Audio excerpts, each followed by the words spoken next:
Welcome to tonight's episode of Beyond Focus TV. I'm Lydia Patel. And as always, I have a very special guest for you, Marsha Guerrier, founder and CEO of Women on the Rise NY. She'll be with us for the next 30 minutes, so stay with us. You're watching Beyond Focus TV. Beyond Focus TV allows you to discuss contemporary topics affecting the Caribbean people on both a national and local level.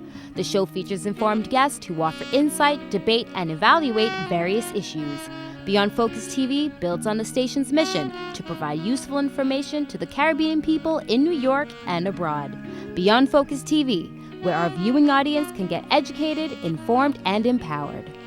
Welcome back. You're watching Beyond Focus TV. I'm Lydia Patel. Like I said, I have a very special guest for you, Marsha Guerrier, who's the founder and CEO of Women on the Rise NY. She's our guest tonight. Marsha, welcome to the program. Thank you for having me. It's a pleasure to be here. Well, it's great to have you here. Like you said offline, you're feeling fabulous. Yes. It's always. It's great to have you here. We love having entrepreneurs and especially ladies who are doing great things.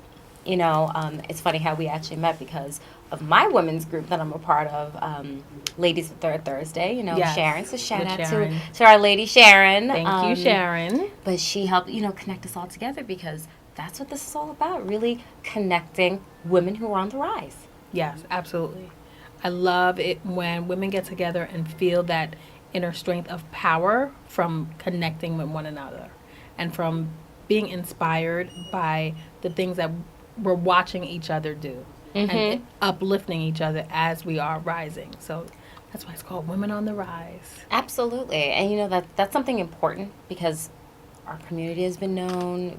We hate on each other. Absolutely. I don't know why we have a fear of somebody else potentially getting ahead, that it's going to take away from our shine or diminish it, which it doesn't. You Absolutely actually get your blessings by helping somebody else.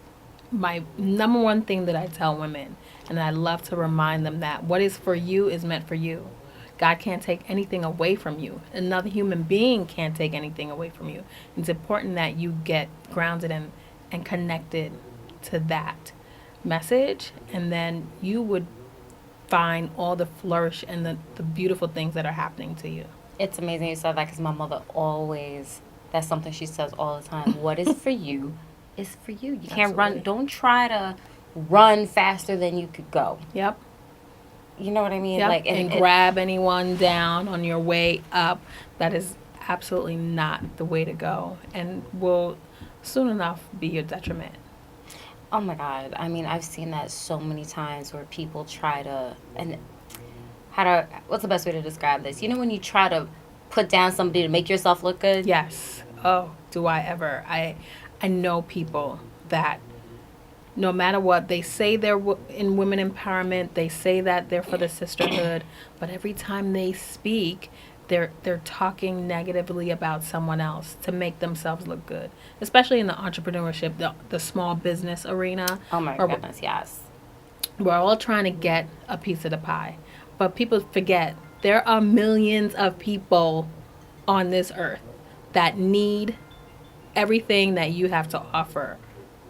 Exactly. And it doesn't make sense to do that. I don't know why people do, and they feel they have to do that. Oh, her event only had this many people. Or, right. You're trying to uplift, but at the same time, you're saying, you're throwing shade. You're talking down, you're throwing shade, and you think it's actually something that's going to help you and benefit you when you're speaking negatively towards someone else. But what people don't realize is other people sense that negativity and run away from you. Mm-hmm. So people need to really remember that the spirit that you're putting out is the same spirit that you're going to receive. And it does work like that. So tell us a little bit about your background. Who is Marsha Guerrier? Marsha Guerrier, first, I am a mom. Right now, I'm a single mom of a beautiful, almost three-year-old. I have a background in business management. Mm-hmm. I've been working in the financial technology industry for, I don't want to date myself, but over 20 years now. And I've been working as a business analyst for small companies and large Fortune 500s, where I've helped them establish systems, grow their platforms. And I wanted to take that experience and give it to my community. And so that's one of the reasons why I created Women on the Rise. One, I found that in my industry, women often, like you said, grab each other down while they're trying to climb up the corporate ladder. And for me, I've had so many phenomenal, great female mentors that helped me, and I just wanted to continue that spirit and make sure that I was a mentor and could help other women succeed and take my skills. And I built this business so that I could help women build their businesses too. And that's amazing, building a business from scratch. I mean, part of my women's group is actually 90% of it is entrepreneurs, people who are starting their own business, being in the financial services. They could be in different types of businesses they're trying to offer in the community, especially here in Brooklyn. So like you said, the pie is only but so big. Right. But I think if everybody offers something different, right, there's more than enough to I go even around. say, to be honest with you, even when we're offering the same thing, your spirit resonates with someone differently than my spirit. We could both, the same way, they have these corporate challenges where they put the same person in the same suit with the same resume. That's with that same spirit, we could actually be doing the same exact thing. But there's always going to be something that connects you to the person on the other side. Yes. A lot more. Something's going to resonate with that person's spirit versus someone else, and you'll have a connection. It might just be that you both like dogs, or you both like Yorkie dogs, or it could be the silliest things, but you'll find something that resonates in everyone that you even interact and do business with. So I say there is so much room out there for everyone to succeed. It really is. And if you don't move in fear of, and that's something hard, because we all have a little inner fear, and we all kind of, especially when you're a woman of color, you're raising, you have to go harder, you have to work it twice as hard, and you're black and you're female, and so it's 3 times as hard. And then you feel like the boxing gloves are on, and you have to combat everybody else, and then you're trying to be so combative that you don't realize you're actually hurting people in your way. Right. Well, I write this in a book that I co-authored, that there were men, sorry guys, but there were men out there that were perpetuating that fight and perpetuating that because companies really didn't have, they really didn't make a way for women long time ago. It's only now that you see the dawn of the women's groups and organizations and companies really nurturing women and creating resources and development to help women climb that corporate ladder and give us that support. But so long ago, it would be the culture that there's one spot left and you guys go ahead and duke it out, right? It wouldn't be, let's see who's really qualified for this role or this position. And that's where it really started. And I find that unless we stick together and say we're not going to allow that, we're not going to accept that, and be honest with each other about, okay, who's really is qualified for that job, right? Those are the things I think we need to work on as a group in really cultivating true support and true sisterhood for one another. That's so true, and it's actually hard. A lot of people don't want to have to do that. When you think about it, there's a lot that still needs to be done. But I think we've come a long way. Absolutely. We've definitely come a long way, and I know that's all in the book, and there's little tips about that, a few things. We'll get to that in a little bit, but before we take the break, I actually want to just focus on, you left the corporate world to then... I didn't. You're still here. I am a full-time employee. I'm a really? Full-time entrepreneur. Because I was wondering if you actually did that. I haven't left the corporate world, and that's something that resonates with a lot of my clients as a coach, because they're in transition. A lot of people are in transition, and I never say, leave your job. Well, hold that thought. We'll take a quick break. We'll be right back. You're watching Beyond Focus TV. Stay with us.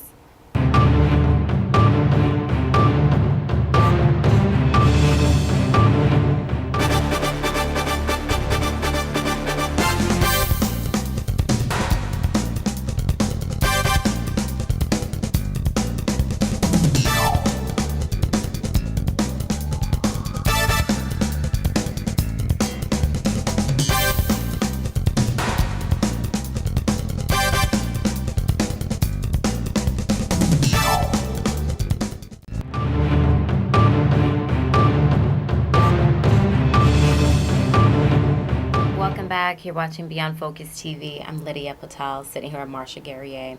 So, Marsha, we were saying offline, you did not actually leave the corporate world. I have not left the corporate Gotta have a world. lot of respect for that, because not only are you managing the other stuff, you're still building your own business. You actually have it. And, excuse me, you're not suggesting to people, go ahead, quit your job. I don't. It's hard. It's difficult. I'm a single mom.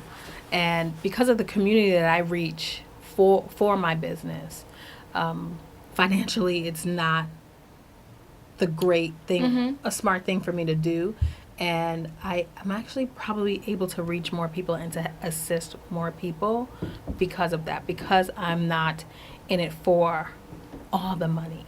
I know my colleagues in this business, in the coaching business, are going to be pretty upset with me. But I find that personally at work, I love what I do, first of all. I'm not looking to leave.